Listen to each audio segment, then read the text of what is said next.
தாவீது இப்படியாக சொல்கிறார், கர்த்தர் எனக்கு நன்மை செய்தபடியால் அவரை பாடுவேன். கிறிஸ்துவுக்கு மிகவும் பிரியமான அன்பு தேவனுடைய பிள்ளைகளே, நம்முடைய வாழ்க்கையில் எத்தனையோ நன்மைகளை கர்த்தர் செய்திருக்கிறார். நம்முடைய வாழ்க்கையில் எத்தனையோ அற்புதங்களை செய்திருக்கிறார். இன்றைக்கும் கர்த்தர் நம்முடைய வாழ்க்கையில நல்லவராகவே இருக்கிறார். எனவே தாவீது சொல்லும் பொழுது, கர்த்தர் எனக்கு செய்த உபகாரங்களுக்காக அவருக்கு எண்ணத்தை செலுத்துவேன். ரட்சிப்பின் பாத்திரத்தை எடுத்துக்கொண்டு கர்த்தருடைய நாமத்தை தொழுது கொள்வேன். கர்த்தர் செய்த அந்த நன்மைகளுக்காக, கர்த்தர் செய்த அந்த உபகாரங்களுக்காக அவருக்கு எண்ணத்தை செலுத்த முடியும். மாறாக ரட்சிப்பின் பாத்திரத்தை எடுத்துக்கொண்டு கர்த்தருக்கு ஸ்தோத்திரத்தை, நன்மையை செலுத்துவேன் என்று சொன்னதை பார்க்கிறோம். அது மாத்திரமல்ல, கர்த்தர் உனக்கு நன்மை செய்தபடியால் என் ஆத்துமாவே நீ உன் இளைப்பாறுதலுக்கு திரும்பு என்று சொல்வதை பார்க்கிறோம். அப்ப அந்த நன்மை இளைப்பாறுதலுக்கு நேராக நம்மை நடத்துகிறது. அந்த நன்மைங்கிற ஆசீர்வாதம் நம்மை ஒரு பரிபூர்ணமான இடத்துக்குள்ளாக நடத்துகிறது பிரியமானவர்களே. எனவே தாவீது சொல்லும் பொழுது, பிரச்சனை போராட்டங்கள் வரும் பொழுது கூட விசுவாசமான அறிக்கை செய்தார், நன்மையும் கிருபையும் என்னை தொடரும். இந்த நாள்ல உங்க வாழ்க்கையில நன்மை நிச்சயமாய் தொடரும். உங்க வாழ்க்கையில நிச்சயமாய் நன்மை உங்களை நிச்சயமாய் தொடரும் பிரியமானவர்களே. எனவே இந்த நாள்ல நன்மைக்கு எதிர்பார்த்திருக்கிற உங்களுக்கு தேவனுடைய தீர்க்கதரிசனமான வார்த்தை கடந்து வருகிறது. தாவீது சொன்னது போல, கர்த்தர் எனக்கு நன்மை செய்தபடியால் அவரை பாடுவேன். அப்ப சங்கீத புத்தகம் 13ஆம் சங்கீதம் நன்மைகளின் அடிப்படையில் வரவில்லை. அந்த சங்கீதம் ஆரம்பிக்கும் பொழுதே ஒரு எதிர்மறையான எண்ணத்தோடு, பிரச்சனை போராட்டத்தோடு தான் அந்த சங்கீதம் ஆரம்பிக்கிறது. ஆனால் முடிவிலே பார்க்கும் பொழுது, கர்த்தர் நிச்சயமாய் எனக்கு ஒரு அற்புதத்தை செய்வார், கர்த்தர் நிச்சயமாய் எனக்கு நன்மை செய்வார் என்று ஒரு விசுவாசத்தோடு முடிக்கிறது பார்க்கிறோம். இந்த நாள்ல உங்க வாழ்க்கையின் எல்லையில விசுவாசம் அற்றவராக ஒருவேளை வாழ்ந்து கொண்டிருந்தார், ஒரு வாழ்க்கையில ஒருவேளை நன்மையை பார்க்க முடியாமல் வாழ்ந்து கொண்டிருந்தால், இந்த நாள்ல ஆண்டவராகிய இயேசு கிறிஸ்து உங்களுக்கு நன்மை செய்வார் என்று நான் உங்களுக்கு சொல்லுகிறேன். பக்தன் தாவீது என்கிற பக்தனுடைய வாழ்க்கையில பார்க்கும் பொழுது பலவிதமான குழப்பங்களும் போராட்டங்களும் வன்முறைகளும் தாவீதுடைய வாழ்க்கையில் நடந்தது. ஆனாலும் தாவீது எல்லாவற்றிலும் முற்றிலும் ஜெயம் கொள்ளும்படியாக கர்த்தர் தாவீதை அபிஷேகம் பண்ணினார். இந்த நாள்ல அன்பு சகோதரா, அன்பு சகோதரிய, உங்களுடைய காரியங்கள் ஏதோ விதமாய் உங்களை பயமுறுத்தி கொண்டிருக்கிறதோ, உங்கள் எதிர்காலங்கள் உங்களை அச்சுறுத்தி கொண்டிருக்கிறதோ, அல்லது கடன் உங்கள் வாழ்க்கையில் ஏதோ ஒரு காரியத்தை போராடி கொண்டிருக்கிறதோ, தேவன் உங்கள் வாழ்க்கையில் இன்றைக்கு நன்மையை செய்வார் என்று நான் உங்களுக்கு சொல்லுவேன். எனவே தோற்று போயிருக்கக்கூடிய அன்பு சகோதரா, நீ மறுபடியும் எழுந்து நிற்க கர்த்தர் இந்த காலை வேளையில உனக்கு பலன் தருவாராக. அப்ப தாவீது என்னுடைய வாழ்க்கையில பார்க்கும் பொழுது பல பிரச்சனை, பல போராட்டங்கள் வந்தாலும் தாவீது ஒன்றை தெரிந்து கொண்டார், கர்த்தர் நிச்சயமாய் நன்மை செய்வார், கர்த்தர் நிச்சயமாய் அற்புதம் செய்வார் என்பதை தாவீது தெரிந்து கொண்டதை பார்க்கிறோம். விசுவாசித்தேன் ஆகையால் பேசினேன். ஆமா, விசுவாசித்தேன் ஆகையால் பேசினேன், நான் மிகவும் நெருக்கப்பட்டேன் என்று தாவீது சொல்றதை பார்க்கிறோம். அப்ப எந்த ஒரு மனுஷனும் பொய்யன் என்று என் மனக்கலக்கத்துல சொன்னேன்.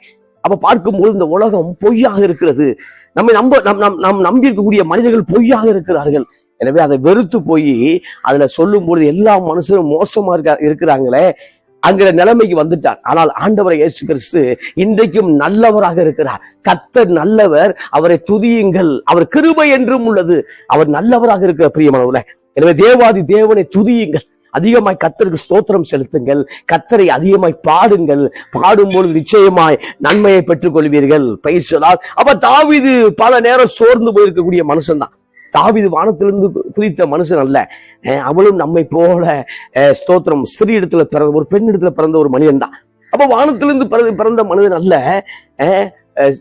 பெண்களிலிருந்து பிறந்த மனிதன் தான், பெண்ணிலிருந்து பிறந்த மனிதன் தான். ஆனால் தேவனை நம்ப விசுவாசத்திலே ஒரு வல்லமை உள்ள மனிதனாக, தேவனை நம்ப அற்புதங்கள் அவன் வாழ்க்கையில் நடைபெற ஆரம்பித்தது பிரியமானவர்களே. அதை வாசிக்கும் பொழுது அற்புதமாய் வாசிக்கிற 13ஆம் சங்கீதம் அதுல 1 வாசிக்கும் பொழுது, கர்த்தாவே எது வரைக்கும் என்னை மறந்திருப்பி, எது வரைக்கும் உங்களுடைய முகத்தை எனக்கு மறைப்பி. 2 விதமான கேள்விக்குரிய அந்த இடத்துல பார்க்கிறோம். எது வரைக்கும் நம்ம மறந்திருப்பீர், மறைப்பீர். இந்த நாள்ல தேவன் உங்களுக்கு தம்முடைய முகத்தை மறைப்பது போல பிசாசு காமித்துக் கொண்டிருக்கலாம். தேவன் தம்முடைய முகத்தை மறைத்து வைத்தது போல உங்களுக்கு காணப்படலாம். ஆனால் நிச்சயமாக அதே தாவீது சொல்லும் பொழுது, என் முகத்தை தேடுங்கள் என்று சொன்னீரே, உங்களுடைய முகத்தையே தேடுவேன். பேசலாம், மனிதனுடைய முகத்தை தேடுவது போதும், தேடினது போதும். இனி தேவனாகிய கர்த்தருடைய முகத்தை, இயேசுவின் முகத்தை, பிதாவின் முகத்தை தேடும் பொழுது நிச்சயமாய் நம்மை ஆசீர்வதிக்கப்பட்ட மகளாக வாழ முடியும். Praise the Lord. எப்பொழுதும் ஆண்டவர் இயேசு ஒவ்வொரு நாளின் துவக்கத்திலேயும் ஒவ்வொரு நாடு முடிவிலையும் பிதாவின் முகத்தை தேடிக்கொண்டிருந்தார். பிதாவின் முகத்தை தேடிக்கொண்டிருந்தார். ஏனென்றால் ஒவ்வொரு நாளும் அவர் கடினமான பரிசேயருடைய முகத்தையும் சதுசேயருடைய முகத்தையும் அந்த மார்க்க வைராக்கியம் உள்ள மனிதனுடைய முகத்தையும் ஒவ்வொரு நாளும் அவர் பார்க்க வேண்டியிருந்தது. அந்த முகத்தை அவர் மேற்கொள்ள வேண்டும் என்றால் அவருக்கு ஒரு அபிஷேகம் தேவை, அவருக்கு ஒரு வல்லமை தேவை. எனவே அவர் ஒவ்வொரு நாளும் பிதாவின் முகத்தை சந்தித்தார், பிதாவின் முகத்துக்காய் காத்திருந்தார். இந்த நாள்ல ஒரு கொடூரமான பல ஆமான்கள் இருப்பார்கள், கொடூரமான சன்பலா தொபியாக்கள் இருப்பார்கள், கொடூரமான அமலேக்கியர்கள் இருப்பார்கள். அவர் முகத்தை நாம் மேற்கொள்ள வேண்டும் என்றால், அவருடைய முகத்தை நாம் தைரியமாக மேற்கொள்ள வேண்டும் என்றால் நாம் பிதாவின் முகத்தை தேட வேண்டும் பிரியமானவர்களே. எனவே ஸ்தோத்திரம். உங்களுடைய தொழில் பட்டறையில, உங்களுடைய ஆபீஸ்ல, உங்களுடைய ஸ்தோத்திர நிர்வாகத்துல எத்தனையோ சிலருடைய முகம் கடினமாக இருக்கிறது. சிலர் பார்வோனை போல மோசேயின் முகத்துக்கு முன்பாக பார்வோனுடைய முகம் மோசமாக இருந்தது. அதே போல யாக்கோபுடைய முகத்துக்கு முன்பாக லாபானுடைய முகம் வேறு விதமாக இருந்தது. இப்படி பல முகங்கள் வேறு விதமாக இருக்கிறது. அப்ப நீங்களும் நானும் ஒவ்வொரு நாளும் அந்த முகத்தை, ஒவ்வொருத்தருடைய முகத்தை பேஸ் பண்ண வேண்டியிருக்குது. சிரிச்சுக்கிட்டே இருக்கான். அந்த 10 நிமிஷத்துக்கு அப்புறம் அந்த முகத்தை மாத்துறத பாக்குறோம். அப்படி என்றால் நாம் நிச்சயமாய் தேவ சமூகத்துல தேவனுடைய முகத்தை தேடும் பொழுதுதான், யாக்கோபு அந்த தேவனுடைய முகத்தை பார்க்கும் பொழுதுதான் ஒரு ஆசீர்வாதத்தை பெற்றுக்கொண்டதை பார்க்க முடிகிறது. எனவே இந்த நாள்ல தாவி சொல்லும் பொழுது, எது வரைக்கும் மறந்திருப்பி, எது வரைக்கும் நீ முகத்தை எனக்கு மறைப்பி. அப்ப மறைப்பீர் ஒன்று, மறந்திருப்பீர் ஒன்று. சில பேரை பார்க்கும்போது சில பேர் பார்க்கும்போது அலோ அப்படி சொல்லும் போது நம்ம ஞாபகம் வச்சுக்கும் போது அவங்கள பார்த்து சிரிப்போம். சில பேர் நம்மளை எப்படி இருக்கீங்க பிரதர் அப்படி கேட்கும்போது படக்க நமக்கு அவங்களுடைய இமேஜ் உள்ள வராது, அவங்களுடைய காரியம் உள்ள வராம நம்ம கொஞ்சம் யோசிப்போம். யோசிச்சதுக்கு அப்புறம் அப்படி ஞாபகப்படுத்துவோம். அதே போலதான் தாவி சொல்லும் பொழுது, என்னை மறந்துட்டீங்களே ஆண்டவரே, என்னை மறந்துட்டீங்களே ஆண்டவரே சொல்லும் பொழுது, கர்த்தர் நிச்சயம் உன்னை மறப்பதில்லை. ஆமென். கர்த்தர் நிச்சயம் நம்மை அவர் மறப்பதில்லை, கர்த்தர் நிச்சயம் நம்மை விட்டு விலகுவதில்லை. இந்த கால வேளையில கர்த்தர் உன்னை மறந்தார் என்று சொல்லக்கூடிய பிசாசின் தந்திரங்களுக்கு, கர்த்தர் உன்னை கைவிட்டார் என்று சொல்லக்கூடிய பிசாசின் வார்த்தைகளுக்கு, மனுஷனுடைய வார்த்தைகளுக்கு, திருச்சபைக்கு போய் என்ன நடந்து கொண்டிருக்கிறது, திருச்சபைக்கு போய் அற்புதம் நடக்கவே இல்லையே, கர்த்தர் உனக்கு சம்பந்தமே இல்லை என்று சொல்லக்கூடிய அந்த வார்த்தைகளுக்கு நம்ப வேண்டாம் பிரியமானவர்களே. கர்த்தர் நிச்சயமாய் தேடுங்கள், முழுமனதோடு தேடுங்கள். எனவே எது வரைக்கும் மறந்திருப்பி, எது வரைக்கும் மறைப்பி. அப்ப ஸ்தோத்திரம், கர்த்தர் உங்களை தம்முடைய முகத்தை மறைக்கல. ஆமென். நானும் சேசியா சொல்லக்கூடிய அற்புதமான ஒரு வார்த்தை, நானும் தம்முடைய முகத்தை மறைக்கிறேன். இஸ்ரவேலுக்கு தம்முடைய முகத்தை மறைத்திருக்கிறார். ஏன்னா இஸ்ரவேலுடைய பாவங்கள் கொடுமையா இருக்கிறது. ஆனால் அந்த மறைத்திருக்கிற முகம், ஆனா நானும் அவருடைய முகத்தை தேடுவேன். ஏசியா திருச்சி சொல்லக்கூடிய பாக்குறோம்.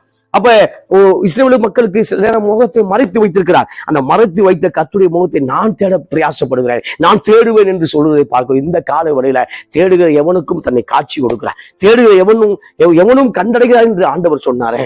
எனவே அதுல முகத்தை மறைக்க மாட்டார். அதுல சங்கீதம் 13:2 வாசிக்கும் பொழுது, என் இருதயத்துல சஞ்சலத்தை நித்தம் வைத்து எது வரைக்கும் என் ஆத்துமாவுக்கு ஆலோசனை பண்ணி கொண்டிருப்பேன், எது வரைக்கும் என் சத்துரு என் மேல் தன்னை உயர்த்துவான்.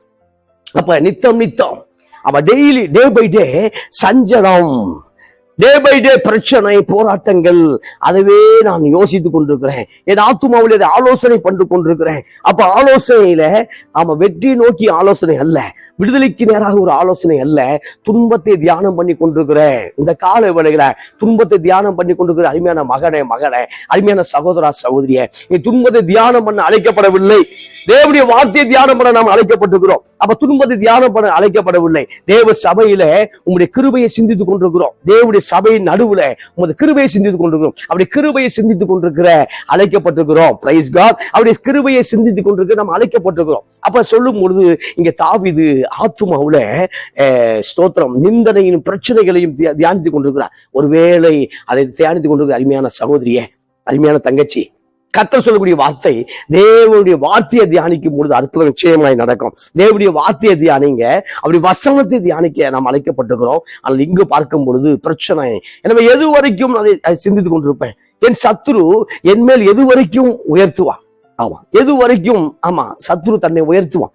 எனவே இந்த நாள்ல உங்க சத்துரு குறித்து பெருசா யோசிக்க வேண்டாம். வெள்ளம் போல் சத்துரு வரும்பொழுது பரிசுத்த ஆவியானவர் அவனுக்கு விரோதமாய் கொடியேற்றுவான்.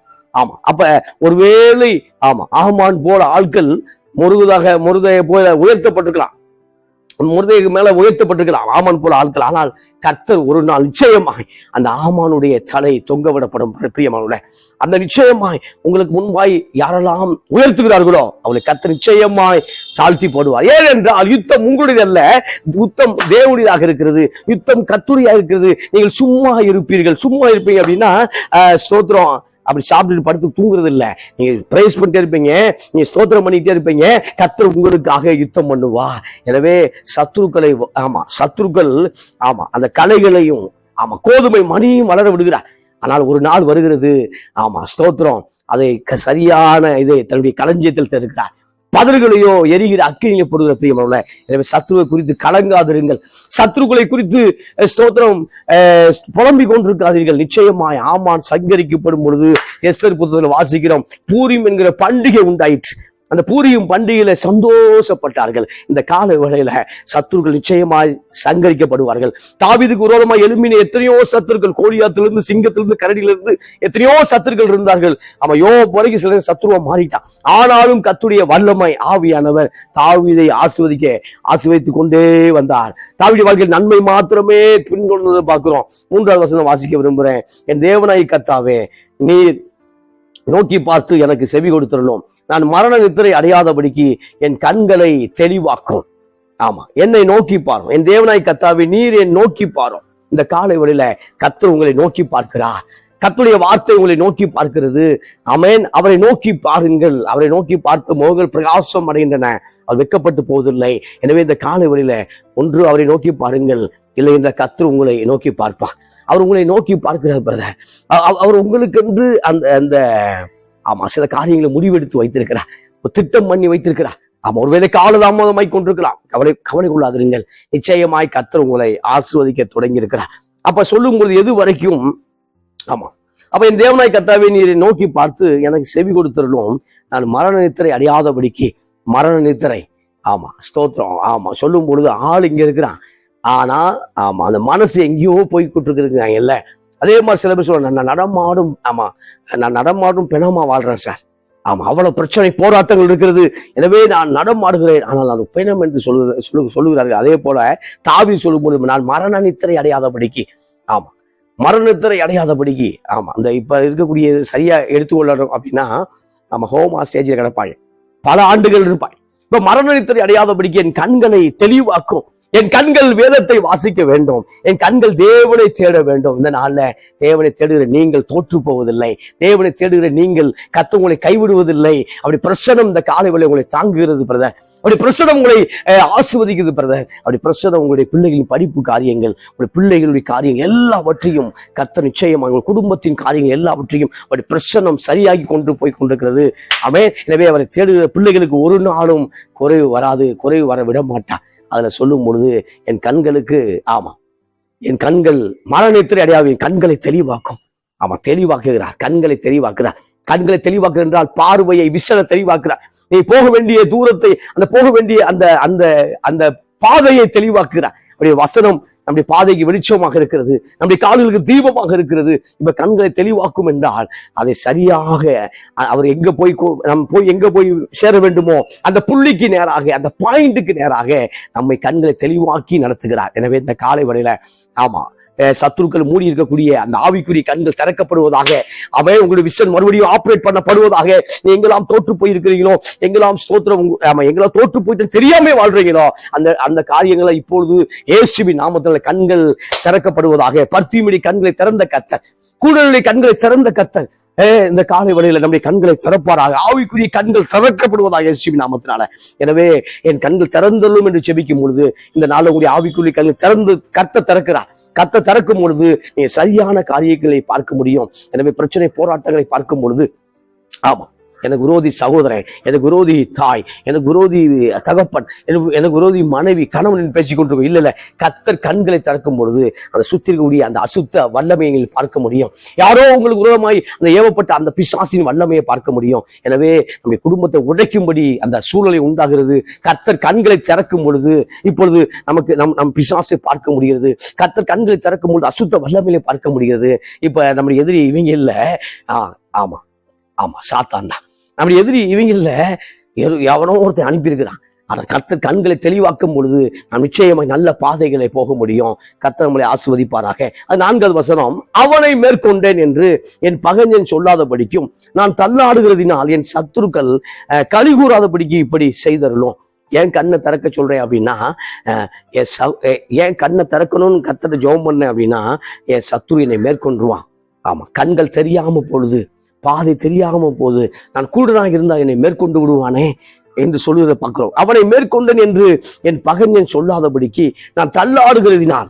அப்ப என்னை மேற்கொண்டேன் என்று என் பகைஞன் சொல்லக்கூடாது. ஆண்டவரே, எனக்கு நினைவு கூறுங்க ஆண்டவரே. ஆமா, நான் வீடை விட்டுட்டு ஏரியா விட்டு போயிடக்கூடாது. நான் கடன் பிரச்சனை என்னை தொலைச்சி போட்டக்கூடாது. ஸ்தோத்திரம். சந்ததி அற்றவனா போயிடக்கூடாது. ஸ்தோத்திரம். பிரச்சனையை பார்த்து ஓடி போறவனா ஓடக்கூடாது, ஓடி போயிடவனா போகக்கூடாது. எல்லாவற்றையும் தேவனுடைய கிருபையினாலே, அவருடைய பலத்தினாலே தாங்குகிறவனாக மாற வேண்டும் என்று விரும்புறதை பார்க்கணும். இந்த காலை வெள்ள தேவன் உங்களை பலப்படுத்துவார் பிரதர், தேவன் உங்களை பலப்படுத்துவார் சகோதரா. எனவே நிச்சயமாய் பலங்கொண்டு திடமனாக இருங்கள், திகைய வேண்டாம், கலங்க வேண்டாம். கர்த்தர் உன்னோடு கூட இருக்கிறார். மோசையோடு போல யோசுவாவோடு இருப்பேன் என்று வாக்கு பண்ணினாரே. எனவே கலங்காதிருங்கள், கர்த்தர் இன்றைக்கும் அற்புதங்களை செய்வார். எனவே அவரை நோக்கி பாருங்கள். Price God. அவர் சொல்லும்போது அவரை மேற்கொண்டு என்று என் பகைஞன் சொல்லாதபடிக்கு நான் தள்ளாடுகிறதுனால என் சத்துரு களி கூறாதபடிக்கு. நான் தள்ளாடும் போது சில பேர் எதிரிகள் சிரிக்கிறாங்க. நம்ம நோய்வாய் போட்ட போது எதிரிகள் சிரிக்கிறார்கள். நாம் வியாதியில விழுகும் பொழுது எதிரிகள் சிரிக்கிறார்கள். நம்ம ஏதோ ஒரு குடும்பத்தில் ஒரு அசம்பாவிதம் நடக்கும் பொழுது, நம் கண்ணீர் வடிக்கும் பொழுது எதிரிகள் சிரிக்கிற களி கூறுகிறார்கள். எனவே கர்த்தாவே, சீக்கிரமா என் வாழ்க்கையுடைய அந்த சீனை மாத்திருங்க. இப்ப அழுகையின் சீன் போய் கொண்டிருக்கிறது. அழுகையின் சீன் சீக்கிரம் மாத்திருங்க. மரண பள்ளத்தாக்க சீக்கிரமா மாத்திருங்க. அழுகையின் பள்ளத்தாக்க நீரூற்றா மாத்திருங்க. இப்ப இந்த சீன் அப்படியே போகக்கூடாது. அந்த மருத்துவமனை காட்சியை காமிச்சுட்டே இருப்பாங்க. அந்த நாடகங்களை போடும் போது ஐசியூல இருக்கக்கூடிய அந்த மருத்துவமனை காட்சியை 5 வாரம் 10 வாரமா ஓட்டிகிட்டே இருப்பாங்க. ஒரு சம்பவத்தை சொல்றேன். அப்ப அதே ஒரு சம்பவம் அந்த ஐசியூல நாடகத்தில் நடந்து கொண்டிருக்கிறது. அந்த நிஜ வாழ்க்கையில போய் ஜோமெண்ட் வந்துட்டேன். 1 வாரத்துக்கு வீட்டுக்கு வந்துட்டான். ஐசியூல இருந்து வீட்டுக்கு 1 வாரத்துக்கு வந்துட்டான். ஆனா நாடகத்தை காமிக்கிறவன் 5 வாரம் 6 வாரத்தை கொண்டு வந்துட்டு பாக்குறோம். ஏன்னா நம்மளை எங்கேயோ பிசாசு சிந்திக்க வச்சு அவிசுவாசமான எண்ணத்துக்குள்ளாக வாழ வைக்கிறத பாக்குறோம். ஆனா கர்த்தர் நிச்சயமாய் அந்த சீனை மாத்திரவரா இருக்க. எனவே கலங்காத பிரியமான சகோதரா. எனவே அதை சொல்லும் பொழுது நான் தள்ளாடுகிறதினால் என் சத்துரு களி கூறாதபடிக்கு, நான் தள்ளாடுகிறேன் சத்துரு களி கூறாதபடிக்கு இப்படி செய்தோம் என்று ஜெபிக்கிறத பாக்குறோம். எனவே தள்ளாட விட மாட்டார், நிச்சயமாய் தள்ளாட விட மாட்டார். உங்களை தாங்கி அவன் மேல கொண்டு வருவார். எனவே சிந்திங்க. அவருடைய செய்திகளை சிந்திங்க, அவருடைய அற்புதங்களை சிந்திங்க. ஆண்டவர் நிச்சயமா இதை தள்ளாட விட மாட்டார் என்று என்ன செய்யுங்க, நம்புங்க. 5வது வாசிக்கும் போது, நான் உம்முடைய கிருபையின் மேல் நம்பிக்கையா இருக்கிறேன், உம்முடைய ரட்சிப்பினால் என் இருதயம் களி கூறும். இப்ப கிருபையின் மேல் நம்பிக்கை இருக்கிறேன். என்னுடைய சுயத்தை நம்பவில்லை. சுயத்தை நம்பினது போதும், என் பலத்தை நம்பினது போதும், என்னுடைய ஐடியாவை நம்பினது போதும், என்னுடைய சொந்த பந்தங்களை நம்பினது போதும். இப்ப நான் கிருபையை நம்பி கொண்டிருக்கிறேன். மெடிக்கலை நம்பல, மெடிசனை நம்பல, ஏதோ ஒரு காரியத்தை வியாதியில இருந்து கர்த்தர் சுகமாக்குவாருங்கிற வார்த்தையை நம்ப ஆரம்பிச்சிட்டேன். அவருடைய கிருபையை நம்ப ஆரம்பிச்சிட்டேன். அப்ப அவர் சொல்லும் பொழுது, நான் உம்முடைய கிருபையின் மேல் நம்பிக்கையா இருக்கிறேன், உம்முடைய ரட்சிப்பினால் என் இருதயம் களி கூறும். அப்ப கிருபையை நான் நம்ப ஆரம்பித்து விட்டேன். இதுவரைக்கும் கிருபையை நம்பல பிரதர். நான் கிருபையில தான் வாழ்றேன், ஆனால் முழுமையா இந்த கிருபையை சார்ந்து கொண்டிருக்கவில்லை என்று சொல்லக்கூடிய அன்பு நெஞ்சங்களை கர்த்தர் இந்த காலை வேளையில காண்பிக்கிறார்.